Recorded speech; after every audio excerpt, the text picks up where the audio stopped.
Bonjour tout le monde, bienvenue à la session L'état des lieux des personnes LGBTQI de la francophonie, présentée par Égide, l'Alliance internationale francophone pour l'égalité et les diversités, dans le cadre du Forum des droits humains Copenhague 2021. Je m'appelle Erika Werner, je suis la responsable des services aux membres à Égide et votre hôte aujourd'hui. Alors, fondé en 2019, Égide est le premier réseau international francophone d'organisations œuvrant pour l'égalité et l'inclusion des personnes discriminées sur la base de leur orientation sexuelle, de l'identité du genre, leur expression de genre, ainsi que de leurs caractéristiques sexuelles. L'Alliance compte actuellement 134 membres actifs et 10 membres associés répartis dans 31 pays. Du 30 juin au 2 juillet dernier, s'est tenue la conférence internationale d'Égide, intitulée « Vivre l'égalité, les diversités dans la francophonie, culture, santé, sécurité », et co-organisée en partenariat avec la ville de Genève et l'Université de Genève. La conférence a réuni les organisations de la société civile, membres d'Égide, et les milieux académiques ainsi qu'institutionnels, afin d'identifier des pistes d'action prioritaires pour aider les groupes et les activistes qui travaillent sur le terrain. Pour information, cette session est préenregistrée. Cependant, nous nous retrouverons en direct pour une période de questions-réponses qui durera 30 minutes. Dans cette séance, Camille Ben et Mariam Manaï reviendront sur la conférence et se baseront également sur leurs expériences de terrain pour tenter de partager des faits saillants ainsi que les priorités identifiées des LGBTQI francophones dans la lutte pour l'égalité. Mais avant de commencer, je vais passer la parole à mes invités afin qu'elles puissent se présenter brièvement. Camille, à toi l'honneur. Merci Erika, je suis ravie et honorée d'être aujourd'hui avec vous, Mariam et toi.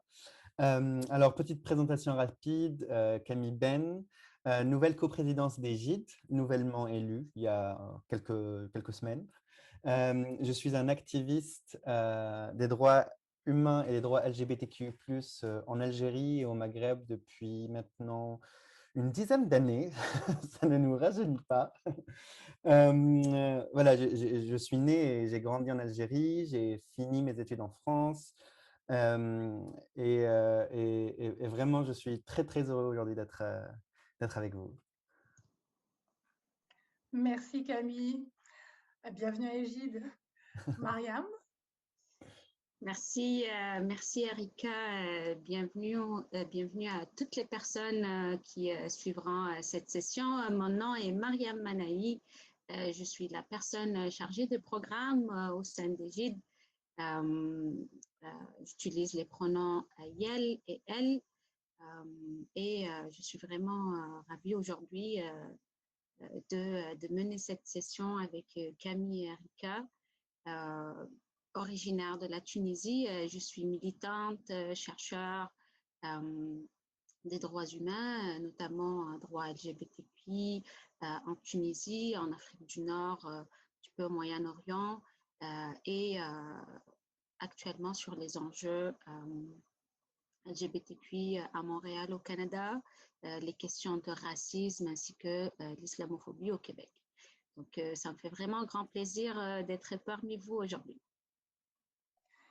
Merci Mariam. Alors, sans plus tarder, nous allons commencer. Dans l'espace francophone, on parle de décolonisation, de féminisme et d'intersectionnalité comme étant des notions indissociables et inhérentes à la lutte pour l'égalité des droits. Alors, pour commencer, je vais m'adresser à toi, Mariam.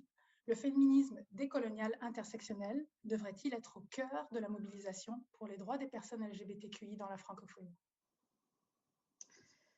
Merci beaucoup, Erika, pour la question qui est vraiment au cœur de toutes nos luttes aujourd'hui. Mais permets-moi un petit peu, avant de répondre à ta question, j'aimerais bien tout d'abord commencer par reconnaître dans ce cadre que je suis située sur un territoire autochtone, lequel n'a jamais été cédé. Je reconnais également la nation Kanien'kehá:ka, puis excusez-moi si ma prononciation n'est pas la bonne.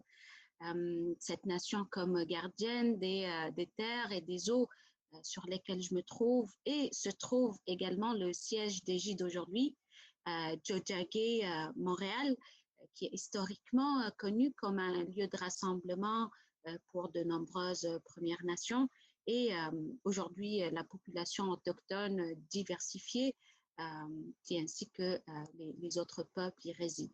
Donc, dans le respect des liens avec le passé, le présent et l'avenir, que je reconnais aujourd'hui les relations continues entre les peuples autochtones et les autres personnes de la communauté montréalaise, également les personnes migrantes. Pour répondre un petit peu à ta question, et permettez-moi un petit peu de cadrer mes différentes interventions aujourd'hui. C'est que dans les différentes interventions de cette session, je mettrai un petit peu la lumière sur les différents faits saillants de la conférence d'Égide, qui, comme tu venais de le dire, Erika, a eu lieu du 29 juin au 2 juillet.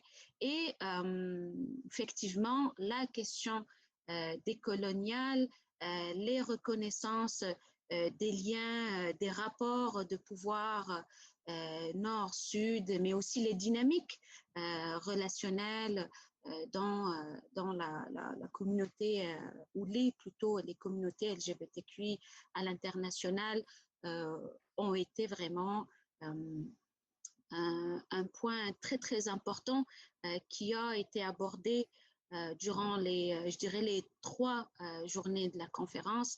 Donc, ça a commencé, par exemple, avec la conférence principale ou la conférence d'ouverture, je dirais, qu'apportait la première journée de la conférence d'Égide, et qui a porté également sur l'importance de cette mise en valeur des concepts également du féminisme, le décolonialisme, l'importance de la solidarité internationale, et tout ça dans un cadre intersectionnel dont les pratiques des artistes, par exemple. On avait Rima Barak qui a un petit peu parlé de son parcours et de l'importance de mettre de l'avant les artistes, par exemple, qui sont à la diaspora. Ce qui a été, excusez-moi, aussi très important à noter, c'est que l'approche, je dirais, féministe, décoloniale, intersectionnelle, qui est vraiment très importante pour nous à se rappeler, pour se rendre compte des différentes identités interconnectées et indissociables qui composent les personnes, mais pas seulement les personnes, aussi les différents mouvements LGBTQI à travers le monde, quel que soit localement, régionalement, mais aussi internationalement. Donc, dans ce cadre, ce qui a été aussi important et qui a été mentionné par les différentes conférencières, c'était aussi important de mentionner le concept du privilège, la positionnalité aussi. Donc, en gros, je cite un petit peu l'une des citations, c'est qu'il ne s'agit pas de quitter la table, mais plutôt de faire en sorte de la longer pour les autres. Donc là, évidemment, on parle un petit peu de la notion de la solidarité internationale entre les différentes communautés, et de vraiment être consciente et conscient des rapports de pouvoir entre le Nord et le Sud, mais également favoriser les différents liens de travail, de militantisme et de solidarité Sud-Sud. Un concept également qui a été mis de l'avant dans ce cadre-là, c'est le désapprentissage, l'apprentissage qui, en gros, relève de l'idée de remettre en question ce qui nous a été transmis tout au long du passé, dès notre jeune âge, dans notre éducation, afin de comprendre les différentes dynamiques de marginalisation qui s'opèrent dans nos propres mouvements et territoires. Et donc, l'idée vraiment est de vous donner aujourd'hui un petit teaser, je dirais, par rapport aux points très importants qui ont ressorti de nos différentes conférences. Et je dirais qu'on sera là pour la période de questions-réponses pour répondre à vos différentes questions, mais également j'aimerais bien vous encourager à aller prendre un petit peu de temps et revoir les différentes conférences et tables rondes des 3 journées de la conférence d'Égide de cette année. Donc, l'idée en général, c'est d'avoir ou de créer des moments ou des espaces pour les personnes de diversité sexuelle et d'identité de genre. Et par exemple, l'une des tables rondes qui a été vraiment très importante durant la première journée de la conférence portait sur les enjeux de renforcement des capacités des personnes, des femmes s'identifiant, des personnes, excusez-moi, s'identifiant femmes LGBTQI, et je rajouterai l'étoile un petit peu, et également sur l'importance d'archiver, de raviver les mémoires, de reparler de notre histoire, de réécrire l'histoire des différentes communautés LGBTQI, mais également faire attention à l'importance et aux spécificités de chaque communauté là où elle soit. Donc, c'est un petit peu, en gros, le ressorti de la première journée, je dirais, de la conférence. Et je laisserai peut-être Camille à rajouter un petit peu plus. Merci beaucoup, Mariam, pour ce résumé. Moi, je voudrais juste revenir sur une phrase que tu as dite et qui me semble très importante. C'est la phrase où on ne demande plus de quitter la table, mais de faire en sorte de l'allonger pour les autres.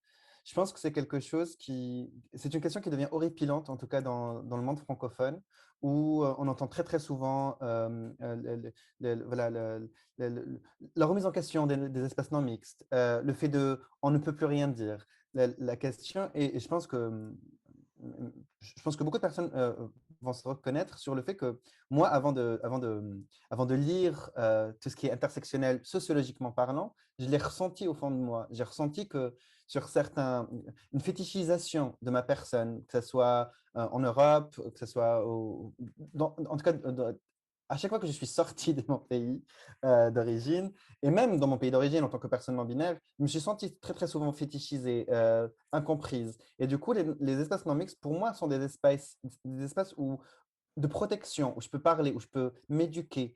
Et le fait d'allonger la table, en réalité, c'est aussi de nous permettre de répondre aux injonctions. Je pense que tout le monde est pour la liberté d'expression et je pense qu'on est tous voilà, le fait on ne peut plus rien dire. Pour moi, en tout cas, personnellement, c'est quelque chose qui qui me turlupine parce que voilà, je me battrai toujours pour que tout le monde puisse dire la pensée, la profonde pensée, parce que c'est comme ça qu'on peut combattre, qu'on peut aussi argumenter pour pouvoir supprimer certaines rhétoriques, certaines, voilà, comme tu as dit, désapprendre certaines choses. Mais la seule différence, c'est que maintenant, moi personnellement, en tant que personne cuir, racisée, non-binaire, j'ai le droit de répondre. J'ai le droit de dire à cette personne-là, ben, en réalité, ce que tu viens de dire ne me convient pas. Et c'est ça la grosse différence euh, qui, qui, qui, euh, voilà, qui naît en ces temps troubles.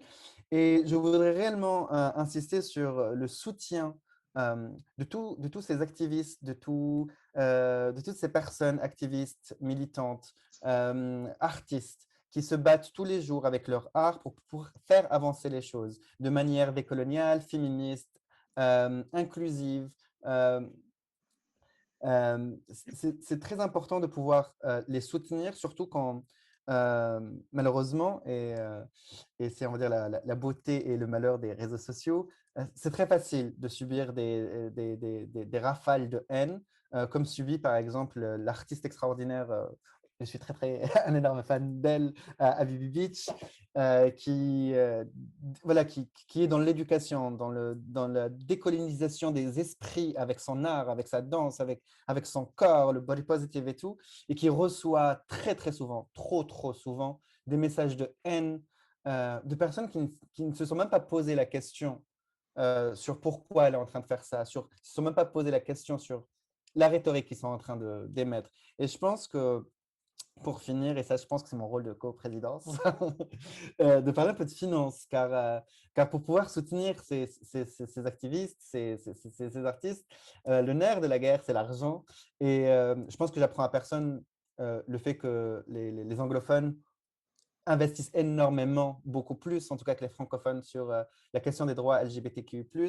Mais j'ai appris avec le Global Philanthropy Project que 3,7 milliards en 4 ans, entre 2013 et 2017, ont été investis par des associations qui luttent contre, contre les LGBTQ+, contre les personnes LGBTQ+. C'est 4 fois plus que ce qui est investi pour les droits LGBTQ+. Des personnes investissent 4 fois plus pour des droits qu'on ne leur enlève pas, qu'on soit d'accord. Hein? C'est juste pour pouvoir aussi, nous, vivre dans la dignité.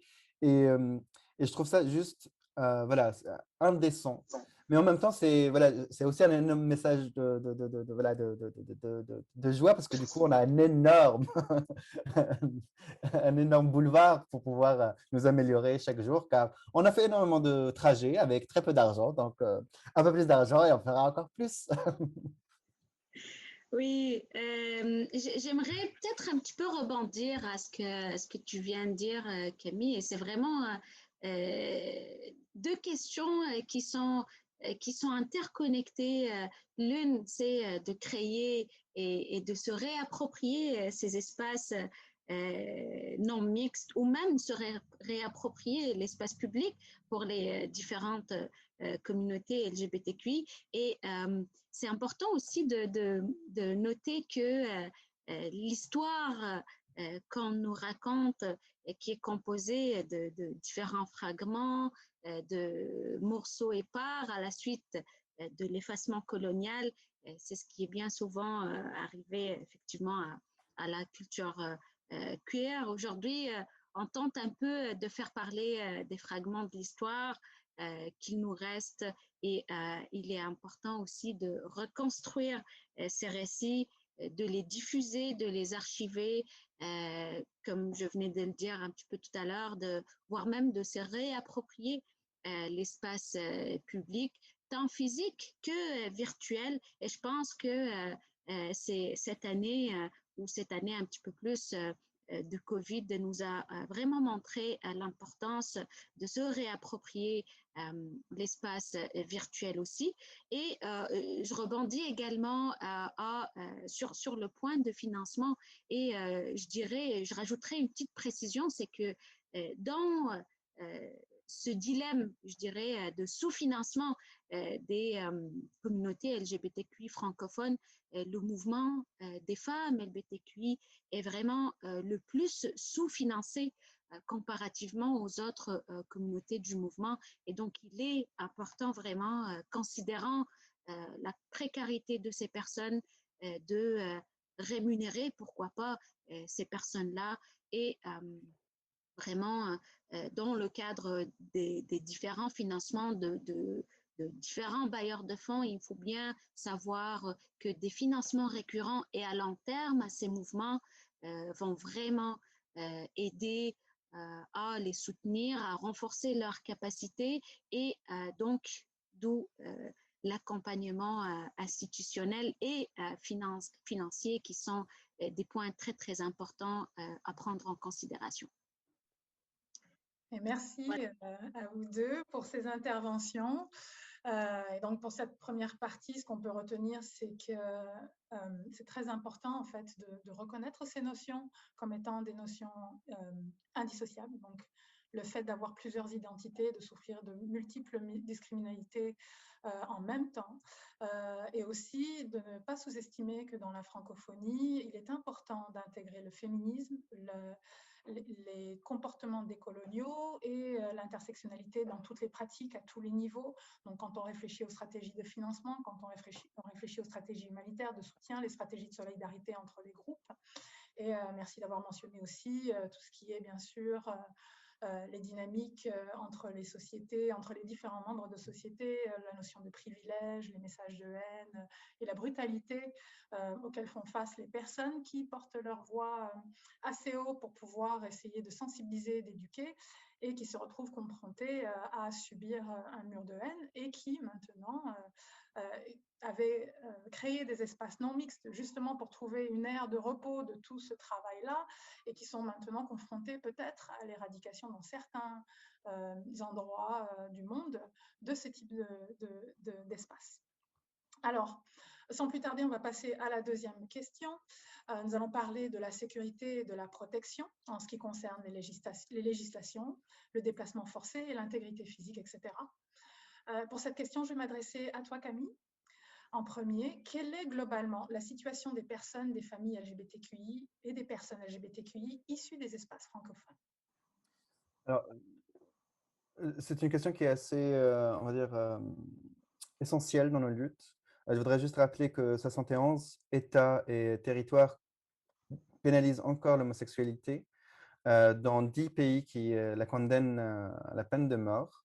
C'est choquant qu'en 2021, on puisse encore, pour quelque chose, voilà, pour quelque chose d'essentiel, être condamné à mort. Mais surtout, ce qu'on voit avec la pandémie, c'est qu'il y a une énorme dégradation des luttes LGBTQ+, une augmentation des actes homophobes, que ce soit dans les pays du Nord, dans les pays du Sud, l'utilisation aussi de la réduction des libertés à des fins politiciennes, à des fins pour pouvoir encore plus compliquer le travail des activistes. Et aussi condamner les personnes LGBTQ+. Je peux donner l'exemple de l'Algérie qui a, voilà, qui a utilisé du coup les lois, voilà, sur le confinement et tout pour pouvoir emmener en prison des personnes qui n'ont absolument rien fait à part faire une petite soirée chez eux, mais sans nommer forcément l'homosexualité, mais on le sait que ça a été fait parce que ces personnes-là étaient supposées, encore une fois, supposées être homosexuelles. Il y a aussi par rapport à des histoires par rapport à des féministes. La même chose pour le Maroc, mais ça c'est très différent, l'utilisation des réseaux sociaux pour pouvoir faire un raid contre les personnes homosexuelles. La sécurité, voilà, ça a été très, très compliqué cette année en tant qu'activiste, d'écouter certains messages, d'écouter certaines douleurs, et surtout, on ne pouvait absolument pas faire grand-chose, parce que malheureusement, à cause du confinement, à cause des règles qui étaient soumises dans énormément de pays, ça a été très, très difficile pour nous de travailler, très, très difficile pour beaucoup de personnes de vivre, surtout quand on est une personne homosexuelle et dans la famille n'accepte pas. Des jeunes, des moins jeunes. Ça a été vraiment, voilà, ça a été très très dur. Je deviens même un peu émotionnel, je dois l'avouer. Et en même temps, on voit, et de l'autre côté, de manière assez cynique internationalement, un retour en arrière de plein de pays qui prônent la belle parole, qui prônent la défense des personnes LGBTQ+. Euh, voilà, beaucoup de pays du Nord, dans la France, le Canada, euh, la Suisse, et qui sont très, très silencieuses face à la dégradation de la situation LGBTQ+. Très, très silencieuses. Voilà, je reprends juste le cas de la France et de l'Union européenne qui est absolument, voilà, qui est dans un tatoiement invraisemblable par rapport à ce qui se passe en Hongrie et les lois homophobes.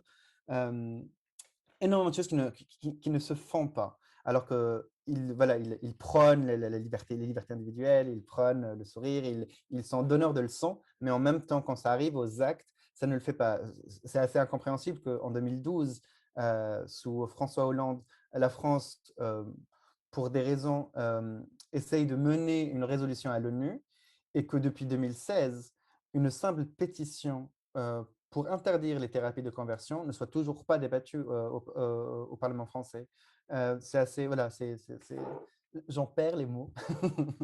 Mais il y a aussi voilà, quelques moments de joie, comme par exemple le Gabon en 2020 qui a dépénalisé l'homosexualité. Et c'est là où on se rend compte à quel point c'est très, très important, les mécanismes de plaidoyer. Euh, L'ONU, avec son examen périodique universel, a fait un travail extraordinaire parce que ça nous donne, à nous, activistes sur le terrain, euh, pendant voilà, quelques minutes, le pouvoir de questionner directement nos gouvernements, de questionner vraiment les décideurs et décideuses pour pouvoir améliorer les choses. Mais il faut le dire, venant de pays francophones, les systèmes sont très, très compliqués pour nous. On a très, très peu accès aux aides, très, très peu accès à, à d'autres organismes qui essayent de mener ces plaidoyers jusqu'à leur fin. Par exemple, je peux citer le Swedish Institute, dont je suis un alumni, mais j'ai dû faire tout mon travail en anglais et non en français. Le One Young Fund, qui est très anglophone. Voilà, l'ONU, même si la langue française est une langue officielle de l'ONU, malheureusement, c'est surtout voilà, l'anglais qui est tout le temps prépondérant, partout, partout, partout. Voilà. Merci Camille. Alors je vais te passer la parole, Mariam. Peut-être tu voudrais rajouter un petit peu plus sur les questions de protection, les questions de mobilité, le droit d'asile. Quelle est la situation aujourd'hui pour les personnes LGBTQI habitant dans des pays ou des espaces francophones? Je vais essayer en fait de faire je dirais une rafale d'informations ou un état des lieux un petit peu général sans rentrer vraiment dans les précisions. Mais je dirais que dans le cadre de la conférence, de la deuxième journée de la conférence d'Égide, cette thématique a été vraiment au cœur des différentes discussions, conférences et tables rondes. Et donc, je dirais par exemple, on a eu trois avocates vraiment exceptionnelles qui font du travail énorme pour favoriser l'égalité et la protection des personnes LGBTQI dans différents territoires francophones qui ont vraiment mis l'accent sur l'importance de la dépénalisation des pratiques sexuelles et c'est quelque chose qui reste déjà à accomplir. C'est un petit peu pour rebondir sur ce que Camille venait de dire. Et on peut noter, par exemple, que si plusieurs États et plusieurs dirigeants de pays qui ratifient, par exemple, des conventions internationales qui laissent souvent leur propre gouvernement établir des lois allant à l'encontre de ces règles.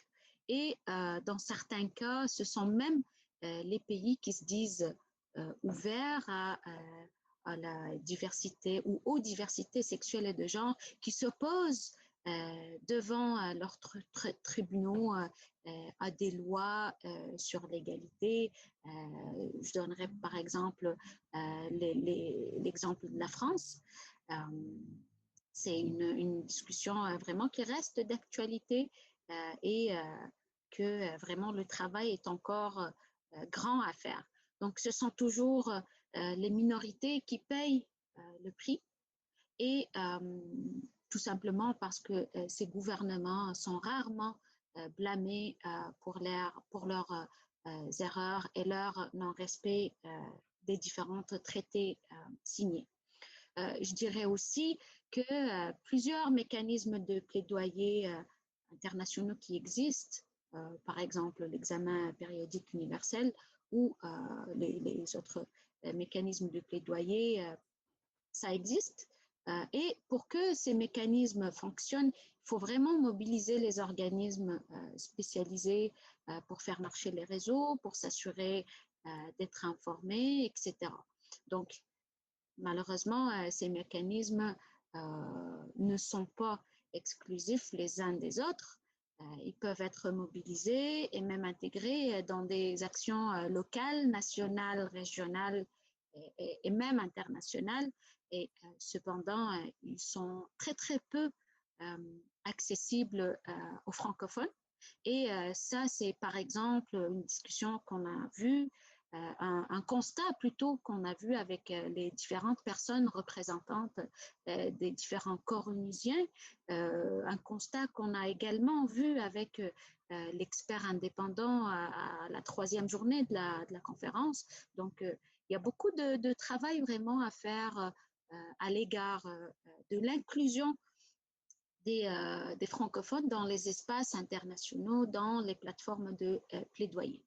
Je rajouterai aussi que suite à ce constat, le grand ressenti des communautés francophones, et c'est ce que nous, en tout cas, Égide, on a beaucoup entendu dès la mise en place du réseau, c'est que les francophones, les sociétés civiles francophones se sentent vraiment oubliées et que leurs histoires ne sont pas racontées dans le cadre, par exemple, des procédures spéciales et des mécanismes internationaux de plaidoyer.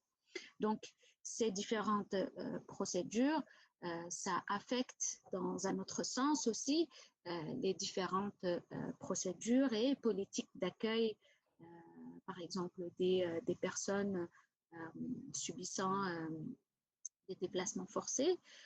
Donc, ces procédures d'accueil des réfugiés sont souvent hétéronormatives. Et dans ce cadre-là, on a vu, par exemple, des expériences de 3 organismes œuvrant dans 3 différents pays francophones, le Canada, la France et la Suisse. Et donc, on a vraiment vu différentes idées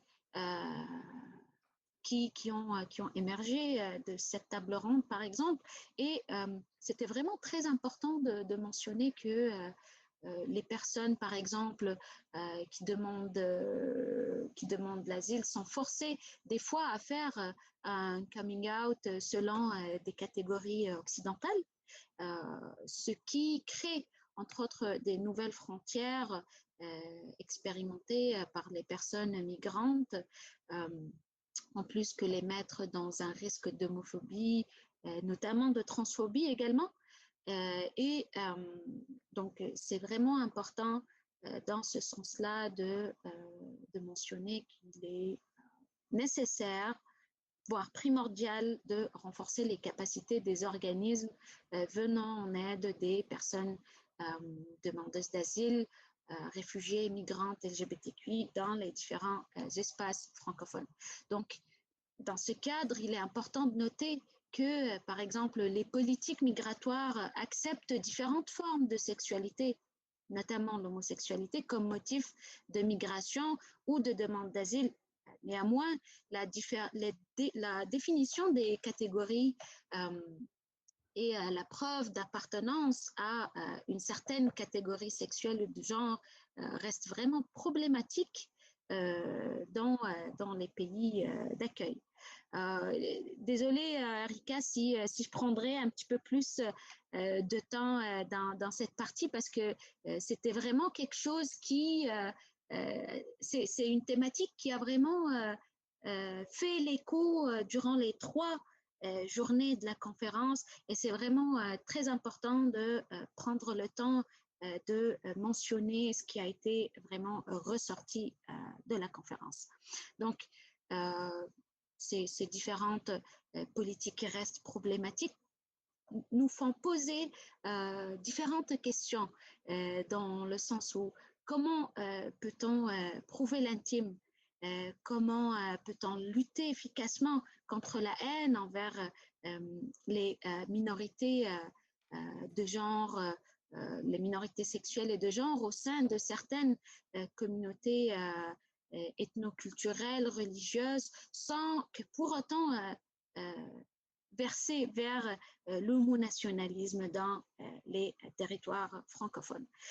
Différentes structures, comme je vous l'ai dit, ont vraiment meublé une table ronde super intéressante qui œuvre et qui travaille et accompagne les personnes migrantes et demandeuses d'asile, notamment à Genève, qui a vraiment insisté sur les différents enjeux d'asile à Genève et qui tente vraiment à contourner pour accompagner les personnes LGBTQI migrantes. Donc, l'importance de créer un espace d'échange sécuritaire au sein, par exemple, de l'organisme Asile Genève pour contribuer à créer, entre autres, une dynamique favorable et un accueil inclusif. Donc, ces différentes interprétations, je dirais, non inclusives des différentes politiques comment dirais-je, de terre d'accueil, entre guillemets. Donc, ça nous fait aussi penser à comment on peut contrecarrer les représentations, par exemple, du religieux les plus dogmatiques et fascinantes, vraiment, sans pour autant écorner la liberté de conscience, notamment en France, en Europe, dans le Nord en général. Quelles sont les dispositions légales qui pourraient permettre de renforcer cette limite entre, par exemple, une liberté religieuse, communautaire et le respect de la dignité individuelle? Et un petit peu pour conclure, ce qui est ressorti vraiment, je dirais, pour rebondir à ce que venait de dire Camille tout à l'heure, le point sur la solidarité internationale en temps de Covid, que malgré toutes les restrictions et tous les enjeux qu'on fait face, les différentes communautés LGBTQ à travers l'espace francophone, on a vraiment vécu une grande vague de solidarité internationale qui, personnellement, m'a beaucoup touchée et qui, à mon avis, a fait vraiment rapprocher, pas reprocher, mais rapprocher plutôt les différentes communautés de l'espace francophone dans leur spécificité. Merci Marianne. Merci Camille. Alors c'est un sujet très passionnant. Je veux juste rappeler à notre public, il y aura une période de questions-réponses de 30 minutes qui sera faite en direct. Et donc s'il y a un point sur lequel vous souhaitez que l'on développe, n'hésitez pas à nous adresser nos questions. On pourra en parler un peu plus longuement et aller un peu plus en profondeur sur un sujet ou un autre. Alors sans plus tarder, parce que le chrono avance, la dernière question, je pense, est aussi une question qui ravive les patients. C'est l'état des lieux sur la santé et le bien-être des personnes LGBTQI dans les espaces francophones. Camille, je vais m'adresser à toi en premier. Où est-ce qu'on en est aujourd'hui? Je pense que c'est un sujet où on peut débattre dessus pendant des heures et des heures, donc je vais essayer d'être succinct. La première problématique par rapport à ce sujet, c'est le manque de données. Le manque de données de santé des personnes LGBTQ+, et particulièrement les personnes transgenres, Ce manque ne nous permet pas d'aller en profondeur dans les sujets. Et deuxième point, je pense que voilà, en nous étant surtout sur ce sujet-là, qui est la lutte contre le VIH, qui est un peu le cheval de bataille de nous, activistes, de nos luttes, car malheureusement, ça a été voilà, la pandémie qui nous a le plus touché, qui a le plus touché notre communauté. On subit encore le stigma de cette maladie et de cette pandémie. Et je pense que, voilà, avec la pandémie du Covid, le stigma est revenu encore plus fort pour plusieurs raisons. Voilà, on va dire que les sociétés ont fait un parallèle assez particulier et surtout voilà, un développement vers le Covid en oubliant la pandémie du VIH, ce qui a, ce qui a, ce qui a laissé, voilà, on a permis plutôt la réaffectation d'énormément de soins des personnes vivant avec le VIH, et aussi les hormones pour les personnes transgenres, la raréfication des médicaments, surtout dans les pays du Sud. Je connais personnellement énormément de personnes qui ont subi du coup cette problématique, surtout qu'on ne pouvait pas descendre pour pouvoir leur ramener les hormones. Ça a été très, très compliqué pour énormément de personnes pendant cette période-là. Voilà, donc il y a eu une juxtaposition du VIH et de la COVID. Et puis maintenant, de plus en plus, on entend un discours qui est assez nauséabond sur le parallèle qui est fait entre les deux maladies. Dans nos pays, comme a dit Mariam, juste avant, dans énormément de pays où les religions sont encore très omniprésentes, voilà, le parallèle entre la COVID et les personnes homosexuelles et les personnes LGBTQ+, et maintenant même un discours anti-vaccin qui stigmatise encore plus les personnes vivant avec le VIH. Tout ça fait que, voilà, je me questionne, en tout cas en tant que personne et en tant que militante, sur, ayant vécu, nous, communauté, la pandémie du VIH, pourquoi on ne nous a pas posé des questions sur comment on vit avec une pandémie? Pourquoi on ne nous a pas posé des questions? Et du coup, c'est cette transmission intergénérationnelle aussi qui commence à pointer voilà, son petit bout de nez, mais qui n'est pas assez présente, surtout sur des questions, surtout actuellement, voilà, où il y a des amalgames, où il y a des histoires perdues, où il y a des choses qui vraiment avec voilà, cette intergénération qui peut se relier à elle-même, aurait pu vraiment faire avancer les choses énormément. Et je pense que Myriam a énormément de choses à dire sur, sur ce sujet-là. Donc, je te laisse la parole. Oui, ben effectivement, Camille, c'est vraiment important de noter cet aspect générationnel, en fait, dans les luttes LGBTQI dans l'espace francophone et effectivement l'importance de chercher, de former, de financer les différentes initiatives qui essayent vraiment de bien cadrer, d'encourager, je dirais, l'écriture de l'histoire ou la réécriture de l'histoire LGBTQI des différentes communautés de tout l'espace francophone dans leur singularité aussi.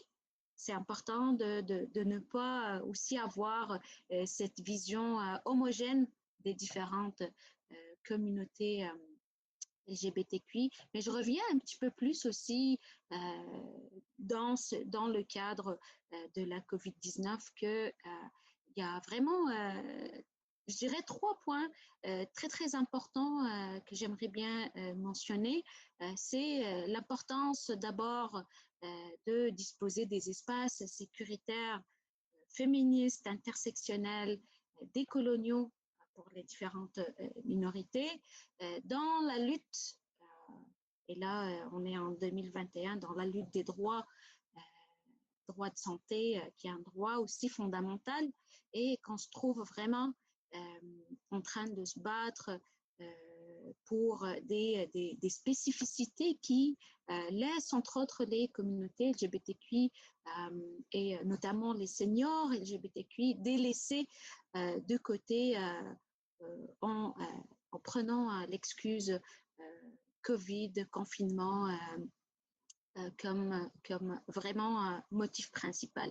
Et je dirais un deuxième point aussi, c'est pour rebondir un peu à ce que tu venais de dire, Camille, c'est l'importance de combler le manque de données sur les enjeux LGBTQI dans la francophonie. Et on a vu effectivement dans la discussion que j'ai menée avec l'expert indépendant sur les questions SOGIESC que la représentativité des communautés francophones était vraiment un point problématique pour nous. On se sent toujours pas assez représenté. Les différentes données qui ont été produites n'ont nécessairement pas été produites en français. Et donc, d'où l'importance de traduire ou voire même de reproduire nous-mêmes nos données dans le cadre de la COVID, par exemple. Et donc, aussi, dans ce cadre-là, les différentes porter vraiment les différentes histoires LGBTQI francophones dont les mécanismes de plaidoyer internationaux, notamment question COVID. Donc, on souligne vraiment l'importance et des impacts de la COVID-19 sur les communautés LGBTQI. Donc, on parle des personnes, mais notamment aussi des organisations et des groupes collectifs, associations qui travaillent sur le terrain et qui ont vraiment eu beaucoup de difficultés et d'enjeux à faire face vraiment dans ces temps particuliers, mais qui ont malgré tout démontré une résilience, un courage et vraiment beaucoup de je dirais, beaucoup de courage à sécuriser ces personnes et à essayer de faire en sorte que tout le monde est en sécurité dans la période de COVID. Je dirais, on a plein de choses à dire là, on pourra en parler pour des jours et des jours, mais vu les contraintes de temps, je vais conclure là-bas et on vous laissera aussi le temps pour nous poser vos questions dans les parties questions-réponses. Merci Maria. Oui, malheureusement, on est pris par le temps. Il nous reste juste qu'une petite minute ou deux, mais vraiment, merci à toi, merci Camille pour le moment partagé. On retient quelques leçons quand même. La COVID-19, c'était un coup de réveil pour voir à quel point nos droits étaient fragilisés. Ça a été un impact sur tous les points de vue de la situation des personnes LGBTQI, les organisations qui travaillent sur le terrain, notre santé, notre bien-être, nos droits fondamentaux, le recul sur les engagements, le recul sur les lois, la chasse à l'homme, tout est revenu d'un coup en un an. Alors, voilà, donc on est à la fin de cette session. Je tenais à vous remercier d'avoir pris le temps encore une fois. Merci à toute l'équipe de Copenhague 2021, notamment l'équipe du Forum sur les droits humains, qui a facilité cet échange. Et donc, je vous invite à rester connectés. On vous retrouve tout de suite pour une période questions-réponses. Et donc, s'il y a besoin de développer, on en profitera. On a 30 minutes de plus là-dessus. Merci à tout le monde et à tout de suite. Au revoir.